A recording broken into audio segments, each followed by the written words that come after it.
আসসালামু আলাইকুম। আমন্ত্রণ বাংলাদেশের সংবাদে আপনাদের সাথে আছি জেবা রহমান। শুরুতেই বিআরবি কেবল সংবাদ শিরোনাম। করোনায় মৃত্যু ও শনাক্তের নতুন রেকর্ড। এভাবে রোগী বাড়লে পুরো ঢাকা শহরকে হাসপাতাল বানালেও সামাল দেওয়া সম্ভব নয়, জানালেন স্বাস্থ্যমন্ত্রী। লকডাউনে ঢিলেঢালা ভাব, মহাভোগান্তিতে অফিসগামীরা। কাল থেকে রাজধানী সহ সব সিটি কর্পোরেশনে গণপরিবহন চলার ঘোষণা ওবায়দুল কাদেরের। করোনার মধ্যেও আর্থসামাজিক ক্ষেত্রে বাংলাদেশের অগ্রগতি বিশ্ব স্বীকৃত, মন্তব্য প্রধানমন্ত্রীর। বাণিজ্য বৃদ্ধিতে মার্কিন সহায়তা কামনা। ক্ষতিগ্রস্ত হবার শঙ্কায় রাজধানীর মার্কেটগুলো স্বল্প সময়ের জন্য খোলা রাখার দাবি ব্যবসায়ীদের। মানববন্ধন ও বিক্ষোভ। মামুনুল সহ 17 হেফাজত নেতার বিরুদ্ধে মামলা। কাউকে ছাড় নয়, হুঁশিয়ারি স্বরাষ্ট্রমন্ত্রীর। সব ধরনের মাদ্রাসা বন্ধ রাখার নির্দেশ।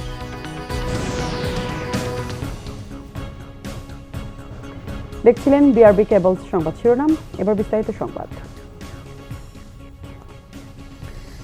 এবার করোনায় একদিনে মৃত্যু ও শনাক্তের নতুন রেকর্ড তৈরি হয়েছে।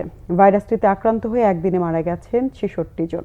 এ নিয়ে দেশে করোনায় মোট মৃত্যু 9,384 জন। এ সময় 7,213 জনের দেহে করোনা শনাক্ত হয়েছে। এ নিয়ে মোট শনাক্ত হয়েছে 6,51,652 জন। বিশেষজ্ঞরা বলছেন, করোনার বিস্তার রোধে কঠোর লকডাউন কার্যকরের বিকল্প নেই। দেশে এর আগে করোনায় আক্রান্তের সর্বোচ্চ রেকর্ড ছিল 4 এপ্রিল রবিবার। এদিন আক্রান্ত হয় 7,087 জন। আর মৃত্যুর সর্বোচ্চ রেকর্ড ছিল গত বছরের 30 জুন। সেদিন মারা গিয়েছিলেন 64 জন। কিন্তু মঙ্গলবারের স্বাস্থ্য অধিদপ্তরের বুলেটিনে দেখা যায়, অতীতের সকল রেকর্ড ভেঙে আক্রান্তের সংখ্যা দাঁড়িয়েছে 7,213 জন। আর মৃত্যুর সংখ্যা এ যাবৎকালের সর্বোচ্চ 66 জন। এ নিয়ে দেশে করোনায় মোট মৃত্যু 9,384 জন। মোট শনাক্ত 6,51,652 জন। শনাক্ত বাড়ার পেছনে সরকারের লকডাউন ঘোষণার প্রক্রিয়ার সমালোচনা করলেন স্বাস্থ্য বিশেষজ্ঞরা। অফিস আদালত খোলা, গণপরিবহন বন্ধ করে দিচ্ছেন। গণপরিবহন বন্ধ করে দিয়ে অফিস আদালত খোলা রাখার মধ্যে একটা চরম বৈপরীত্য। আবার আরেক দিক দিয়ে আপনি লকডাউন দিচ্ছেন, লকডাউনকে ডিফাইন কি করতে পারছি কিনা আমরা। আপনি আবার ঘোষণা দিয়ে যখন আমরা লকডাউন দিচ্ছি, তখন কালকে লঞ্চগুলোতে কি ভয়ঙ্কর ভিড় ছিল। তার দুদিন আগে মেডিকেল এমবিবিএস পরীক্ষা হয়ে গেল। সব মিলিয়ে আপনি দেখবেন যে প্রত্যেকটা জায়গায় অসংলগ্নতা রয়ে গেছে। লকডাউন কার্যকর না হওয়ার জন্য সরকারের আন্তঃমন্ত্রণালয় সমন্বয়হীনতাকে দায়ী করলেন তারা। আচ্ছা, জরুরি যুদ্ধ অবস্থায় আমরা কারফিউ দেই না, তো এখন কি এরকম একটা অবস্থা সৃষ্টি হয়নি? আমার তো মনে হয় যে হয়ে গেছে। দ্বিতীয় হচ্ছে যে, যারা আমার নিজের পরিবারের 3 জন আক্রান্ত, হাসপাতালে গিয়ে আইসিইউ সিট পাচ্ছেন না, অক্সিজেন দেওয়ার পর্যন্ত ব্যবস্থা পাচ্ছে না ঢাকা শহরে। জরুরি স্বাস্থ্য ব্যবস্থাও কি আমরা নিতে পারছি? বসুন্ধরায় যে বিশাল হাসপাতাল গড়ে ওঠার জন্য যে অনেক জিনিসপত্র আনা হলো, তার অবস্থা আজকে কি? গত 24 ঘন্টায় নমুনা সংগ্রহ হয়েছে 34,360টি। এ পর্যন্ত মোট নমুনা সংগ্রহ হয়েছে 48,47,335টি। গত একদিনে সুস্থ হয়েছে 2,969 জন। সব মিলিয়ে সুস্থ হয়েছে 55,83,083 জন। মুহিবুল্লাহ মুহিব, বাংলা ভিশন, ঢাকা। এদিকে স্বাস্থ্যমন্ত্রী জাহিদ মালিক বলেছেন, যে হারে করোনা রোগী বাড়ছে তাতে পুরো ঢাকা শহরকে হাসপাতাল বানালেও সামাল দেওয়া সম্ভব নয়। তিনি আরো বলেন, গতবারের চেয়ে 10 থেকে 11 গুণ বেড়েছে রোগী ও মৃত্যুর সংখ্যা। মঙ্গলবার রাজধানীর মহাখালীতে ঢাকা উত্তর সিটি কর্পোরেশনের করোনা আইসোলেশন সেন্টার ঘুরে দেখেন স্বাস্থ্যমন্ত্রী। পরে ব্রিফিংয়ে তিনি বলেন, করোনা মহামারী নতুন করে আগ্রাসী ভূমিকায় নেমেছে। ঢাকার হাসপাতালগুলোতে বেডের সংখ্যা 2,500 থেকে বাড়িয়ে 5,000 করা হয়েছে। এছাড়া প্রাইভেট হাসপাতালেও 1,000 বেড বাড়ানো হয়েছে। মন্ত্রী বলেন, এর চেয়ে আর বাড়ানো সম্ভব নয়। চিকিৎসক, নার্স ও সংশ্লিষ্টরা চেষ্টা করে যাচ্ছেন। লকডাউন দেশ ও মানুষের কল্যাণের জন্যই উল্লেখ করে মন্ত্রী বলেন, সরকার কারো উপর জোর করে প্রয়োগ করতে চায় না। ঢাকার সমস্ত হাসপাতালে আমরা বেড বাড়ানোর চেষ্টা করেছি। বেড বানানোটা খুবই দুষ্কর, কেন একই বিল্ডিংয়ে নতুন করে বেড দেওয়া খুবই দুষ্কর। আমরা নন করোনা রুগীদেরকে সরিয়ে আমরা করোনা রুগীর ব্যবস্থা করছি। প্রত্যেক দিন যদি 500 থেকে 1000 রুগী বাড়ে, তাহলে পরে আমি যেটা বলেছি পুরো শহরকেও যদি আমরা হাসপাতালে কনভার্ট করি তাহলে সম্ভব হবে না। করোনার ভ্যাকসিনের দ্বিতীয় ডোজের জন্য প্রস্তুতি নিয়েছে বঙ্গবন্ধু শেখ মুজিব মেডিকেল বিশ্ববিদ্যালয়। এরই মধ্যে টিকার মজুদও পেয়ে গেছেন বলে জানিয়েছেন টিকা কেন্দ্রের ইনচার্জ ডাক্তার খোরশেদ আলম। কোভিডের সংক্রমণের হঠাৎ ঊর্ধ্বগতি রোধে সারা দেশে সরকার ঘোষিত লকডাউন চলছে। এর মাঝেও লোকজন এসেছে টিকা নিতে, যদিও সংখ্যায় অনেক কম। দেরিতে রেজিস্ট্রেশন এবং রেজিস্ট্রেশন করেও নানা কারণে যারা সময় মতো টিকা নিতে পারেননি, তারাই এখন আসছে টিকা নিতে। দেরিতে নিলেও দ্বিতীয় ডোজের টিকা পাওয়া নিয়ে কোনো সংশয় নেই তাদের মধ্যে। সেকেন্ড ডোজের আমার ডেটটা দেওয়া হয়েছে জুনের 3 তারিখ, সুতরাং আমি নিতে আর কোনো সমস্যা মনে করি নেই। গভর্নমেন্ট যেভাবে টিভিতে প্রচার করতেছে টিকা আসতেছে, তা আমরা আশা করতেছি সময় মতো চলে আসবে। আর আমাদের ডেট দিয়ে দিচ্ছে সেকেন্ড ডোজের। আমি তো মে মাসের 20 তারিখে ডেট পেয়ে গেছি। ওয়াইফ আজকে প্রথম দিচ্ছে, ওনার দুয়ার পরে ডেট পাবে ইনশাল্লাহ। যতদূর জানি ইনশাল্লাহ টিকার কোনো ক্রাইসিস না। এদিকে করোনা ভ্যাকসিনের দ্বিতীয় ডোজ শুরু করার বিষয়ে বঙ্গবন্ধু শেখ মুজিব মেডিকেল বিশ্ববিদ্যালয় টিকা কেন্দ্র পুরোপুরি প্রস্তুত বলে জানান এর ইনচার্জ ডাক্তার মোহাম্মদ খোরশেদ আলম। মোটামুটি সব কিছু ঠিক আছে, প্লাস আমরা যে আমাদের টিকা ভ্যাকসিন যা দরকার সেগুলি আমরা অলরেডি রিজার্ভ করে রেখেছি। 28শে জানুয়ারি যাদেরকে দিয়েছি ওনারা সেকেন্ড ডোজের জন্য আসবেন হলো 8 তারিখে। আবার 7ই ফেব্রুয়ারি যাদেরকে আমরা দিয়েছি তাদেরকেও আমরা বলেছি 8 তারিখে আমরা দেব। এই তো আর যাদের 8 তারিখ আছে তারা তো 8 তারিখে আসবে, তো 3টা একই সাথে আসবে। তবে অসুবিধা হবে না, যেহেতু আমরা একই দিনে প্রায় 1500 থেকে 2000 আমরা দিতে পারি, সেই ক্যাপাসিটি আমাদের আছে। দ্বিতীয় ডোজ শুরু হলেও এখন পর্যন্ত যারা টিকার প্রথম ডোজের জন্যই রেজিস্ট্রেশন করেননি, তাদের বিষয়ে সরকারের সিদ্ধান্ত অনুসারে চলবে বিএসএমএমইউ টিকা কেন্দ্র। আহমেদ সরোয়ার, বাংলা ভিশন, ঢাকা। করোনা সংক্রমণ কমাতে লকডাউন চলছে অনেকটা ঢিলেঢালাভাবে। বাস লেগুনার মতো গণপরিবহন বাদে বেশিরভাগ যানবাহনই চলছে স্বাভাবিকভাবে। তবে রাজপথে গণপরিবহন না থাকায় কর্মস্থলগামী মানুষকে পড়তে হয় মহা ভোগান্তিতে, গুনতেও হয় দ্বিগুণ পর্যন্ত ভাড়া। যানবাহনের এই চিত্র দেখে বোঝার উপায় নেই যে দেশে চলছে 7 দিনের লকডাউন। নগরীর অলিগলি থেকে রাজপথ কোথাও নেই লকডাউনের প্রভাব। গণপরিবহন বন্ধ থাকলেও অবাধে চলেছে বেশিরভাগ যানবাহন। নিষেধাজ্ঞা অমান্য করে পেছনে যাত্রী বসিয়ে রাজপথ দাপিয়ে বেড়াচ্ছে মোটরসাইকেলও। ভাই আমাকে অফিসের কাজে যাচ্ছি, ভাই আমরা টুঙ্গি যাচ্ছি। ওর অফিসে নামায় দিয়ে তারপর আমি আমার অফিসে যাইতে হবে, কিছু করার নাই, গাড়ি নাই, যাওয়া তো লাগবেই, কিছু তো করার নাই। আমার খিদার টানা নামি যাইতে হবে, আমার ব্যবসা আছে। প্রচন্ড জাম, খালি প্রাইভেট আর প্রাইভেট, যেসব প্রাইভেট বাইরে না ওইসব প্রাইভেট এখন রোডে। এটা লকডাউন মানেই সবই তো গাড়ি ঝোড়া চলে। অতিরিক্ত যানবাহনের চাপে ভর দুপুরেও যানজটে পড়তে হয় অনেককে। লকডাউনের সুযোগে রিকশার বিচরণ অবাধ থাকলেও ছিল না কোনো বাস। এতে সবচেয়ে বেশি বিপদে পড়তে হয় অফিসগামী মানুষকে। সিএনজি বা রিকশায় নির্দিষ্ট গন্তব্যে পৌঁছাতেও গুনতে হয় অতিরিক্ত ভাড়া। ভোগান্তি হচ্ছে এটাই যে পাবলিক সার্ভিস বন্ধ, বাট অফিসে যেতে হবে, এটি হচ্ছে সবচেয়ে বড় কষ্ট আমাদের। বাস গাড়ি কিছু তো নাই, এখন সিএনজি করে যাওয়ার চেষ্টা করতেছি, ভাড়া বেশি দিয়ে হলে তো যাইতে তো হবে। এখান থেকে ভাড়া আসলে 60 টাকা হয় আর কি, হ্যাঁ সেখানে 80 টাকা চাচ্ছে আর কি। কোনো যানবাহন পাচ্ছি না, আর সিএনজিতে গেলে যে ভাড়া এটা তো কস্টিং বেশি। বাসের ভাড়া 30 টাকা ছিল, আমরা 50 টাকা 35 টাকার ভাড়া আমার 200 টাকা দিয়ে যাইতে হবে, কারণ আমরা জনগণ তো ঘাটতি, কারণ আমরা জনগণের মরণ, এটা তো সরকারের কোনো সমস্যা নাই। রাতের লকডাউনে কড়াকড়ি থাকলেও দিনে মানুষ চলতে পেরেছেন কোনো বাধা ছাড়াই। তবে ট্রাফিক পুলিশের কর্মকর্তারা জানিয়েছেন চলাচল নিয়ন্ত্রণে লোকজনকে নিরুৎসাহিত করছেন তারা। অফিস তো চালু আছে, তাই নয়, এখন মানুষ এখন অফিস টাইম, মানুষ অফিসেই যাচ্ছে, বেশিরভাগ মানুষ অফিসেই যাচ্ছে। আর অন্যান্য সময় আমরা নিরুৎসাহিত করছি, মানুষকে ঘরে থাকার জন্য উৎসাহিত করছি। ভাইরাসের সংক্রমণ কমাতে লকডাউন কার্যকরে প্রয়োজনে অভিযান চালানোর অনুরোধ জানিয়েছেন সচেতন নাগরিকরা। জিয়াউল হক সবুজ, বাংলা ভিশন, ঢাকা। সড়ক পরিবহন ও সেতুমন্ত্রী ওবায়দুল কাদের জানিয়েছেন আগামীকাল থেকে ঢাকা, চট্টগ্রাম মহানগর সহ সিটি কর্পোরেশন এলাকার সড়কে ভোর 6টা থেকে সন্ধ্যা 6টা পর্যন্ত গণপরিবহন চলবে। জনগণের সুবিধার জন্য সরকার এই সিদ্ধান্ত নিয়েছে। নিজ বাসভবনে এক ব্রিফিংয়ে ওবায়দুল কাদের এ তথ্য জানান। করোনা সংক্রমণ বাড়তে থাকায় গণপরিবহন বন্ধ রেখে সোমবার থেকে সারা দেশে লকডাউন দেয় সরকার। সীমিত আকারে অফিস খোলা থাকায় যানবাহন নিয়ে চরম ভোগান্তিতে পড়েন নগরবাসী। এমন পরিস্থিতিতে শর্ত সাপেক্ষে নতুন করে সিটি কর্পোরেশন এলাকায় গণপরিবহন খুলে দেওয়ার সিদ্ধান্ত নেয় সরকার।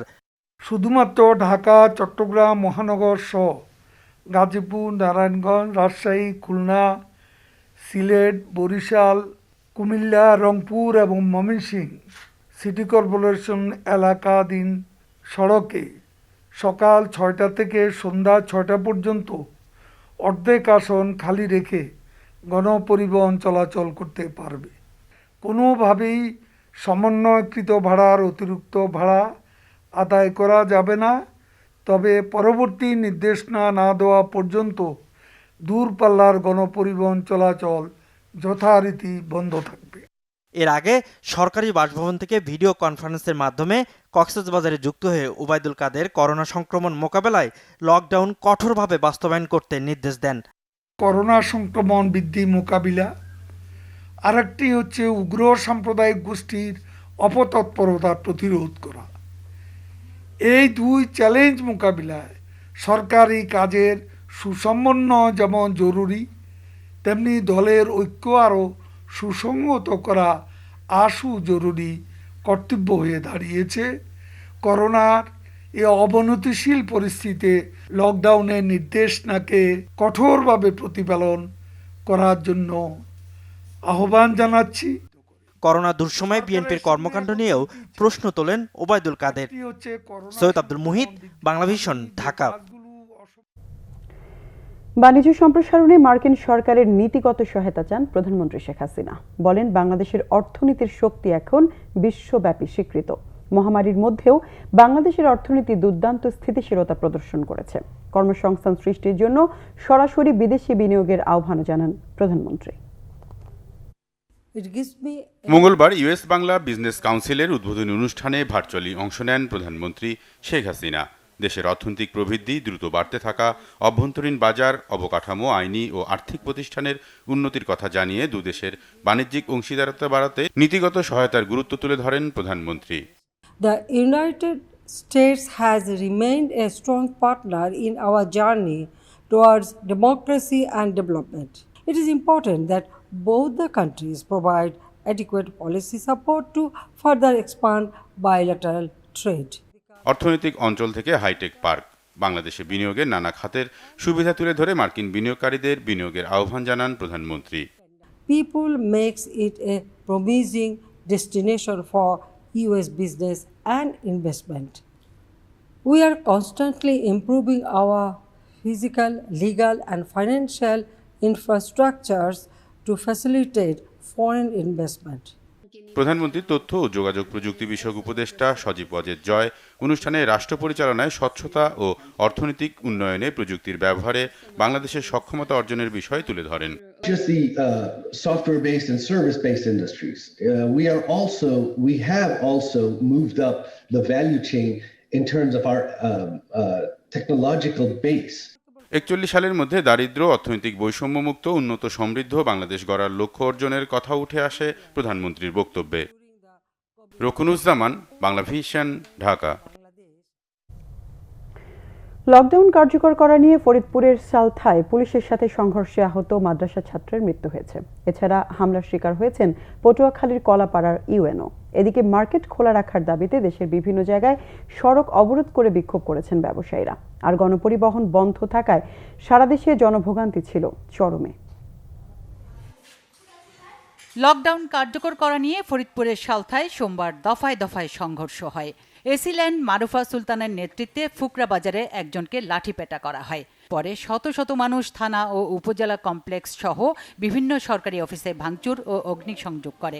এ ঘটনায় আহত এক মাদ্রাসা ছাত্রের মৃত্যু হয় মঙ্গলবার সকালে। গুজব ছড়িয়ে ধর্মান্ধ মৌলবাদীরা এ হামলা চালিয়েছে বলে জানায় পুলিশ। যারা প্রদর্শনী সংশ্লিষ্ট তাদের ধরার বিষয়ে আমাদের অভিযান চলমান আছে।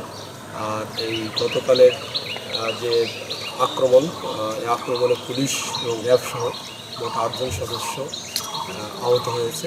মাওলানা আকরাম আলী সাহেব তাকে এবং তাদেরকে ধরে আনছে এবং এই কথা কিছু দুষ্কৃত স্থানীয় লোকজন এটা সাধারণ জনগণের ভিতরে ছাড়ার সাথে সাথেই 4-5টা লোকজন এসে মনে করে এই উপজেলায় বা থানায় এই আক্রমণটা করছে।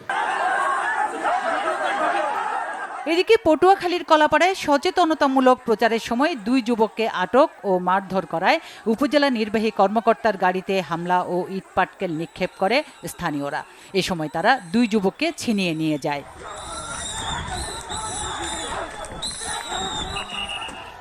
অন্যদিকে স্বাস্থ্যবিধি মেনে ব্যবসা প্রতিষ্ঠান খোলার দাবিতে মঙ্গলবার সকাল থেকে ঢাকা আরিচা মহাসড়ক অবরোধ করে বিক্ষোভ করে সাভারের স্থানীয় ব্যবসায়ীরা।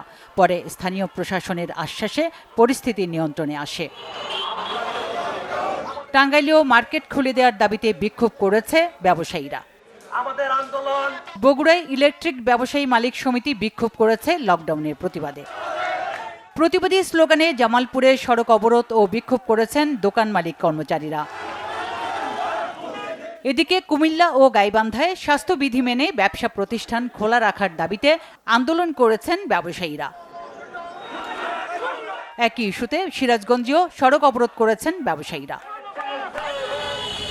এদিকে ঢাকা টাঙ্গাইল ও ঢাকা ময়মনসিংহ সড়কে গণপরিবহন না থাকায় বিপাকে পড়তে হয়েছে পোশাক শ্রমিকদের। এই সুযোগে অন্য যানবাহনে দেদারসে যাত্রী পরিবহন করা হচ্ছে। ঢিলে ঢালাভাবে চট্টগ্রামে চলছে দ্বিতীয় দিনের লকডাউন। সড়কে গণপরিবহন না থাকায় জরুরি প্রয়োজনে যারা ঘর থেকে বের হয়েছেন তারা পড়েছেন ভোগান্তিতে। সিলেটেও নগরীর 6টি প্রবেশ পথে পুলিশের পক্ষ থেকে চেকপোস্ট বসিয়ে প্রবেশ নিয়ন্ত্রণ করা হয়েছে। রাজশাহী ও ময়মনসিংহে বাস বন্ধ থাকায় অতিরিক্ত ভাড়া আদায় করছে সিএনজি, ব্যাটারি চালিত অটোরিকশা ও মাহেন্দ্র চালকরা। এছাড়া কিশোরগঞ্জ সহ সারা দেশে চলছে ঢিলে ঢালা লকডাউন। লকডাউনের তেমন প্রভাব পড়েনি রংপুরে। নিত্যপণ্যের বাজারেও উপচে পড়া ভিড়। আইন শৃঙ্খলা বাহিনী মাঠে থাকলেও সাধারণের নেই করোনা ভীতি। সুচরিতা সূচি, বাংলা ভিশন নিউজ ডেস্ক। রাজধানীর চাঁদনী চক, গাউসিয়া সহ অন্যান্য মার্কেট স্বল্প সময়ের জন্য হলেও খোলা রাখার দাবিতে মানববন্ধন ও বিক্ষোভ করেছেন ব্যবসায়ীরা। তাদের দাবি, স্বাস্থ্যবিধি মেনেই তারা দোকানপাট খুলতে চান। এই সুযোগ না দিলে ব্যবসায়িকভাবে চরম ক্ষতিগ্রস্ত হবেন বলে জানান তারা। লকডাউনের মধ্যে মার্কেট খোলা রাখার দাবিতে দ্বিতীয় দিনের মতো বিক্ষোভ করেছেন রাজধানীর চাঁদনী চক ও গাউসিয়ার ব্যবসায়ীরা। নানা ধরনের প্ল্যাকার্ড হাতে নিয়ে বিক্ষোভ করেন তারা। এ সময় মার্কেটের দোকান খোলা রাখার দাবিতে স্লোগান দেন ব্যবসায়ীরা। অন্যান্যদের আংশিক সুযোগ দেওয়া হলেও লকডাউনে মার্কেট পুরোপুরি বন্ধ রাখা হয়েছে। পহেলা বৈশাখ ও রমজানের আগে দোকান বন্ধ থাকলে আর্থিকভাবে ক্ষতিগ্রস্ত হবেন বলে জানান ব্যবসায়ীরা। এই সময়টাতে আসলে লকডাউন দিয়ে সমস্ত কিছু খোলা, কিন্তু মার্কেট বন্ধ, তাহলে আমরা কি করব? শুধুমাত্র আমাদের ব্যবসা প্রতিষ্ঠানের জন্যই লকডাউন দেখা যাচ্ছে। আর কোথাও আপনি দেখেন রাস্তাঘাটে গাড়ি ঘোড়া কিন্তু কম বেশ ঠিকই চলতেছে।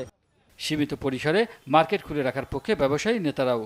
গত লকডাউনে আমাদের যেই ক্ষতি হয়েছে, যেটা ভাষা প্রকাশ করার মতো না। আর এবারও যদি আমরা সেরকম কোনো পরিস্থিতিতে পড়ি, তাহলে আল্লাহ জানে যে আমাদের কপালে কি আছে। হ্যাঁ, আমরা একেবারে শেষ হয়ে যাব। দেখা যাচ্ছে সীমিত আকারে কলকারখানা শুরু, সব কিছুই চলাচল করতেছে, খালি শুধু দোকানপাট বন্ধ। তো আমরা চাই আমাদেরকেও যেন দোকানপাট খুলতে দেওয়া হয়। বন্ধ রয়েছে নিউ মার্কেট সহ রাজধানীর অন্যান্য মার্কেট ও দোকানপাট। ইমরুল কায়েস, বাংলা ভিশন, ঢাকা। করোনাকালে শ্রমিকদের ত্রাণ ও ইন্টেনসিভ দেওয়ার দাবি জানিয়েছেন বিএনপির মহাসচিব মির্জা ফখরুল ইসলাম আলমগীর। মির্জা ফখরুল বলেন, লকডাউনে সরকার শ্রমজীবী মানুষের স্বার্থ দেখছে না। জাতীয়তাবাদী শ্রমিক দলের সাবেক সভাপতি জাফরুল হাসানের প্রথম মৃত্যুবার্ষিকী উপলক্ষে এক ভার্চুয়াল আলোচনা সভায় তিনি একথা বলেন। লকডাউন হয়ে গেল বাংলাদেশে, ভালো কথা। জীবন বাঁচানোর জন্য, কোভিডকে আপনার ঠেকানোর জন্য, সংক্রমণ যাতে আর বৃদ্ধি না পায় তার জন্য লকডাউন ধরনের কিছু দরকার আছে। কিন্তু একই সঙ্গে যে সমস্ত আমাদের শ্রমিক ভাইরা কাজ করেন ছোট ছোট ইনফর্মাল ইন্ডাস্ট্রিগুলোতে, সেক্টরগুলোতে, ছোট ছোট কলকারখানাগুলোতে, যারা আজকে আপনার এই হকার্সদের কাজ করছে, যারা চায়ের দোকানে কাজ করে, যারা বিভিন্ন শপিং মলে কাজ করে, তাদের স্বার্থ তো একবার দেখা হচ্ছে না। যে এই কোভিড কালে শ্রমিকদেরকে অবশ্যই তাদেরকে সাবসিডি দিতে হবে, তাদেরকে অবশ্যই সরকারের তরফ থেকে ত্রাণ সহযোগিতা এবং তাদেরকে সহযোগিতা করতে হবে। এটা এখন এই মুহূর্তে এটাই হচ্ছে সবচেয়ে বড় দাবি। হেফাজত ইসলামের যুগ্ম মহাসচিব মামুনুল হক সহ 17 জনের নাম উল্লেখ করে রাজধানীর পল্টন থানায় সংঘর্ষ ভাঙচুর ও বিস্ফোরক আইনে মামলা করেছেন আরিফুজ্জামান নামে এক ব্যবসায়ী। মামলায় আসামি করা হয়েছে অজ্ঞাত আরও 2000 জনকে। তদন্ত করে অভিযুক্তদের দ্রুত গ্রেফতার করা হবে বলে জানিয়েছেন মতিঝিল বিভাগের উপ police commissioner Syed Nurul Islam. 26শে March শুক্রবার বায়তুল মোকাররমে জুমার নামাজের পর পূর্ব নির্ধারিত কর্মসূচি অনুযায়ী বিক্ষোভ করে হেফাজতে ইসলামের নেতাকর্মীরা। এতে বাধা দেয় সরকার সমর্থকরা। বাধে সংঘর্ষ, পুলিশের সাথেও ধাওয়া পাল্টা ধাওয়ার ঘটনা ঘটে। দুই পক্ষের সংঘর্ষে আহত হন অর্ধশতাধিক। এই ঘটনায় 5 এপ্রিল রাতে আরিফুজ্জামান নামে এক ব্যবসায়ী ও যুবলীগ নেতা বাদী হয়ে হেফাজতে ইসলামের যুগ্ম মহাসচিব মামুনুল হক সহ 17 জনের নাম উল্লেখ করে মামলা করেন পল্টন থানায়। মামলায় তিনি উল্লেখ করেন, নানা অস্ত্রশস্ত্রে সজ্জিত হয়ে অতর্কিতে তার ও মুসল্লিগণের উপর হামলা চালায় অভিযুক্তরা। সিঁড়ি দিয়ে নামার পরে ভিতরের থেকে ওরা ইট পাটখেল মসজিদের টাইলস ভেঙে ট্যাঙ্গে এরা বাইরে বৃষ্টির মতো ছোড়া শুরু করে দেয়। পরে ভিতর থেকে ওরা কয়েকটা ককটেল মারে। এরপরে ওরা ধাওয়া করে বাইরে চলে আসলে এরপরে মনে করেন বাইরে ভাঙচুর টাংচুর, দোকানপাট ভাঙচুর, তারপরে মোটরসাইকেল অগ্নিসংযোগ, এভাবে ওরা হামলা শুরু করে দেয়। মামলায় আসামি করা হয়েছে অজ্ঞাত আরও 2000 জনকে। পুলিশ বলছে অভিযুক্তদের খুব দ্রুত আইনের আওতায় আনা হবে। আসামি যাদেরকে দেওয়া হয়েছে তাদের প্রকৃত পরিচয়গুলো কি, তারা কোথায় অবস্থান করছে এবং ওই দিন 26 তারিখে কোথায় অবস্থান ছিল, তারপরে তাদের এই ঘটনার সাথে লিঙ্ক আপ কী আছে, সরাসরি তারা ফিজিক্যালি ছিল নাকি তারা অর্ডার দিয়েছে, নাকি মাস্টার মাইন্ড হিসেবে কাজ করেছে, নাকি উস্কানি দিয়েছে, নাকি ফাইন্যান্স করেছে, ইত্যাদি বিষয়গুলো পর্যালোচনার বিষয় আছে। তো এগুলো আমরা শর্ট টাইমের ভিতরে পর্যালোচনা করে যাদের কি এই আইন বিরোধী কার্যকলাপ, রাষ্ট্রবিরোধী কার্যকলাপের সাথে সংশ্লিষ্ট পাবো, আমরা তাদের বিরুদ্ধেই গ্রেপ্তার সহ যাবতীয় ব্যবস্থা গ্রহণ করব। এর আগে সংঘর্ষের ঘটনায় পুলিশও বাদী হয়ে একটি মামলা করেছিল। আসামি করা হয়েছিল অজ্ঞাত সংখ্যক ব্যক্তিকে। জিয়া খান, বাংলা ভিশন, ঢাকা। সহিংসতা ও সন্ত্রাসের বিরুদ্ধে সরকার কঠোর অবস্থানে বলে জানিয়েছেন স্বরাষ্ট্রমন্ত্রী আসাদুজ্জামান খান। সচিবালয়ে আইন শৃঙ্খলা বিষয়ক বৈঠক শেষে তিনি একথা জানান। স্বরাষ্ট্রমন্ত্রী বলেন, দেশের সার্বিক পরিস্থিতি পর্যবেক্ষণ করছে সরকার। জানান, দেশের বিভিন্ন স্থানে সহিংসতার ঘটনায় তদন্ত করে ব্যবস্থা নেওয়া হবে। হেফাজত নেতা মামুনুল হকের বিরুদ্ধে মামলার প্রসঙ্গে স্বরাষ্ট্রমন্ত্রী বলেন, বিষয়টি আইন অনুযায়ী চলবে। করোনা পরিস্থিতি খারাপ হওয়ায় সরকার লকডাউন বা বিধিনিষেধ দিয়েছে। লকডাউনের ফলে যেসব পরিবর্তন এসেছে সেগুলো পর্যবেক্ষণ করা হচ্ছে। সাময়িক কষ্ট হলেও জীবন বাঁচাতে সবাইকে স্বাস্থ্যবিধি ও সরকারের নির্দেশনা মেনে চলার আহ্বান জানান স্বরাষ্ট্রমন্ত্রী।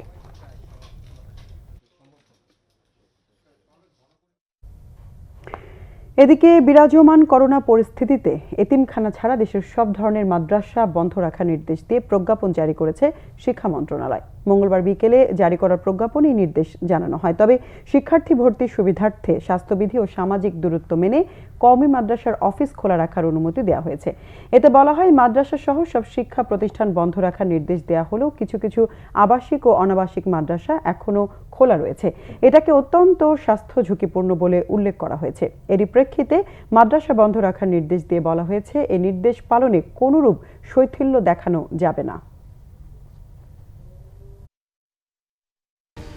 লকডাউনে গণপরিবহন বন্ধ থাকলেও রাস্তায় জনসমাগম কমছে না।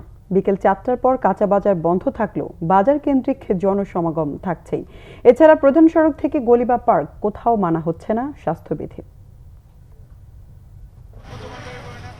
লকডাউনের নিয়ম অনুযায়ী রাজধানীতে বিকেল 4টার পর পুলিশি তদারকিতে বেশিরভাগ কাঁচা বাজার বন্ধ করে দেওয়া হয়। দোকান বন্ধ করলেও ক্ষুদ্র ও মাঝারি ব্যবসায়ীরা বাজারেই ঘোরাঘুরি করছেন। বাজার কেন্দ্রিক মানুষের জটলাও থাকছেই। না, লাভ লসের কথা নাই, কিন্তু ব্যবসা সরকার যে নিয়ম করছে নিয়ম আমাদের পালন করতে হবে। গত লকডাউনে বন্ধ ছিল কারখানাগুলো। বন্ধ থাকার পরে আমি 5 লাখ টাকা লোন নিলাম ভাই।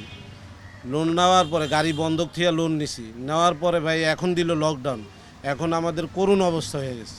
এখনকার ব্যবসা অনেক ক্ষতি হইতেছে, আমার দোকানদারি চলতেছে না। যদি সরকার কোনো সহযোগিতা করে কোনো লেভেলে আমাকে নিয়ে পৌঁছায়, তাহলে আমরা দোকান বন্ধ রাখতে বাধ্য, কিন্তু এই পর্যায়ে বন্ধ রাখা আমার সম্ভবই না। একই রকম পরিস্থিতি সন্ধ্যা 6টার পরও প্রধান রাস্তা থেকে গলিপথ সবখানেই দেখা যায় মানুষের অযাচিত ঘোরাঘুরি। সন্ধ্যা 6টার পর রাজধানীর পার্কগুলোকে দেখে বোঝার উপায় নেই দেশে লকডাউন চলছে। এ সময় সবার বাড়িতে থাকার কথা থাকলেও আড্ডা গানে সবাই যেন রয়েছেন ছুটির আমেজে। নিয়ম মানার তোয়াক্কা করছেন না অনেকেই। আমরা যদি মানি তাহলে লকডাউন, জনগণ তো মানতেইস না। যেমন আমরাই বের হইতেছি, আমার মনে হয় না কোনো একটা কার্যকরী হবে বোধহয়। তো গাড়িগুলোও রাস্তায় অনেক চলাচল করতেছে, এগুলো মনে হয় না আসলে কার্যকরী হবে বোধহয়। অর্থনীতির ক্ষতি মেনেই সরকার লকডাউন দিয়েছে, তবে মানুষের এমন আচরণ লকডাউন কতটা সফল হবে সেই প্রশ্ন থেকেই যায়। রকুনুজ্জামান, বাংলা ভিশন, ঢাকা। সেনাবাহিনীর প্রধান জেনারেল আজিজ আহমেদ বলেছেন, স্বাধীনতার সুবর্ণ জয়ন্তীতে দেশের এক বিশেষ অর্জন উন্নয়নশীল দেশে উত্তরণ। মঙ্গলবার সকালে যশোর সেনানিবাসে বাংলাদেশ সেনাবাহিনীর 4টি ইউনিটের রেজিমেন্টাল কালার অনুষ্ঠানে যোগ দিয়ে তিনি কথা বলেন। অনুষ্ঠানে সেনাপ্রধান 16 ও 17 ইঞ্জিনিয়ার কনস্ট্রাকশন ব্যাটালিয়ন এবং 10 ও 11 সিগন্যাল ব্যাটালিয়নের কালার প্যারেডে অংশগ্রহণ করেন। এরপর তিনি ব্যাটালিয়নের কাছে রেজিমেন্টাল পতাকা দেন। এ সময় সেনাপ্রধান বলেন, সেনাবাহিনীর প্রতি প্রধানমন্ত্রীর আস্থা রয়েছে, যা তাদেরকে আরও নিরলসভাবে কাজ করতে অনুপ্রাণিত করবে।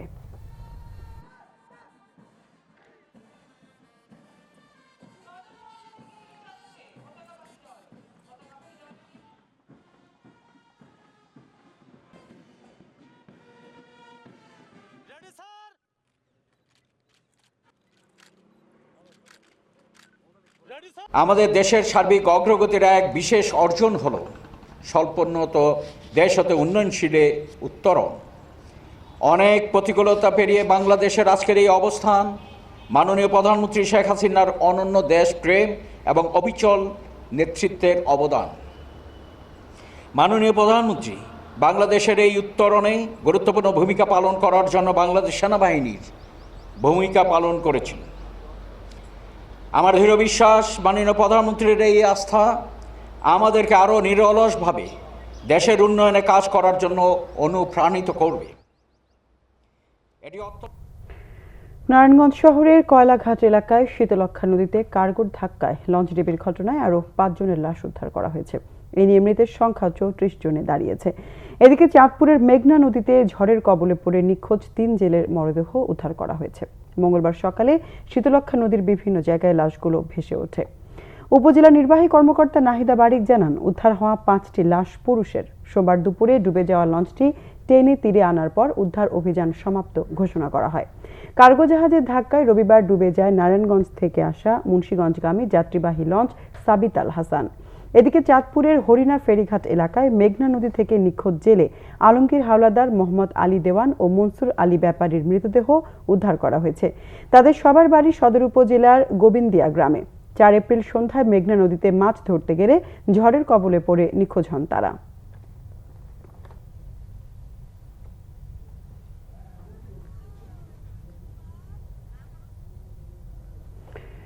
জমি নিয়ে বিরোধের জেরে রংপুরের গঙ্গাচড়ায় তিস্তার চরে দুই পক্ষের সংঘর্ষে নিহত হয়েছেন 2 জন, আহত হয়েছেন অন্তত 10 জন। পুলিশ জানিয়েছে, উপজেলার নোহালী ইউনিয়নের 8 নম্বর ওয়ার্ড সদস্য আজিজুল ইসলামের সাথে একই ওয়ার্ডের সাবেক মেম্বার সাইফুল ইসলামের দীর্ঘদিন ধরে জমি নিয়ে বিরোধ চলছিল। এরই জেরে মঙ্গলবার বিকেলে উভয় পক্ষের মধ্যে কথা কাটাকাটির এক পর্যায়ে সংঘর্ষ বাধে। এতে সাবেক ইউপি সদস্য সাইফুলের বড় ভাই রিয়াজুল ইসলাম ঘটনাস্থলেই নিহত হন। সংঘর্ষে গুরুতর আহত প্রতিপক্ষ ইউপি সদস্য আজিজুল ইসলামকে রংপুর মেডিকেল কলেজ হাসপাতালে নেওয়া হলে সেখানেই তার মৃত্যু হয়। আহতদের চিকিৎসা চলছে রংপুর মেডিকেল কলেজ হাসপাতালে। পরিস্থিতি স্বাভাবিক রাখতে এলাকায় অতিরিক্ত পুলিশ মোতায়েন করা হয়েছে। সংবাদ শেষ করব, বিআরবি কেবল শিরোনামগুলো আরেকবার জানাই।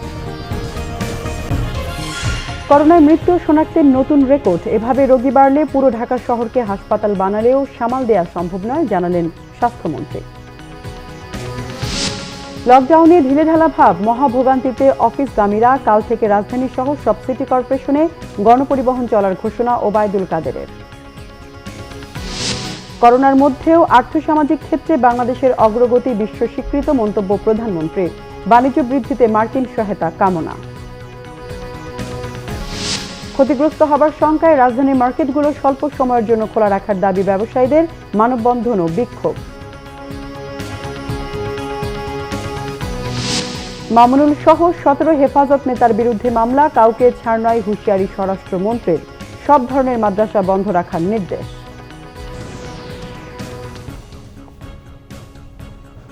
দর্শক, ছিল এখনকার মতো। পরের সংবাদ রাত 1টায় দেখার আমন্ত্রণ রইল। এছাড়া বাংলাভিশন সংবাদ ও সংবাদ সংশ্লিষ্ট অনুষ্ঠান দেখতে ভিজিট করুন www.banglavision.tv ও facebook.com/banglavision এবং সাবস্ক্রাইব করুন youtube.com/banglavision নিউজে। এতক্ষণ সঙ্গে থাকায় ধন্যবাদ সবাইকে।